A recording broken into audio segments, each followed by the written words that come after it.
नाशिकमधील खड्डे, रखडलेली कामं आणि रस्ते खोदल्यामुळे नागरिक त्रस्त आहेत.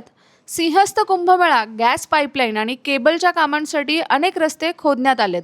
मात्र कामांनंतर रस्त्यांची योग्य दुरुस्ती होत नसल्याचा आरोप आंदोलनकर्त्यांनी केलाय. खड्ड्यांमुळे अपघात होऊन नागरिकांचा जीव जात असल्याचंही त्यांनी सांगितलं. रस्त्यांच्या कामांची चौकशी करून दोषी अधिकारी आणि संबंधितांवर कारवाईची मागणी करण्यात आली आहे. महापालिका प्रशासनाचं लक्ष वेधण्यासाठी टाळ मृदुंगाच्या गजरात आंदोलन करण्यात आलंय. यावेळी उपायुक्त नितीन पवार यांना निवेदन देण्यात आलंय. की नाशिक महानगरीमध्ये कुंभमेळा येऊ घातलेला आहे. कुंभमेळ्याच्या निमित्ताने करोडो रुपये नाशिकमध्ये आलेले आहेत.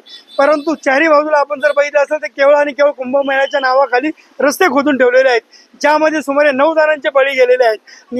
याला दोषी कोण? आमची मागणी वारंवार हीच राहिलेली आहे की तुम्ही काही लोकांना त्याची भरपाई दिली, मात्र याच्याने खरंच प्रश्न दूर झाला आहे का?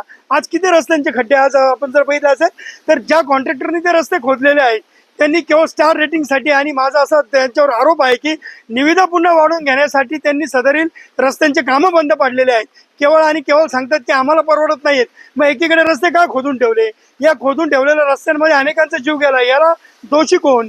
न्यूज डेस्क, आपलं नाशिक.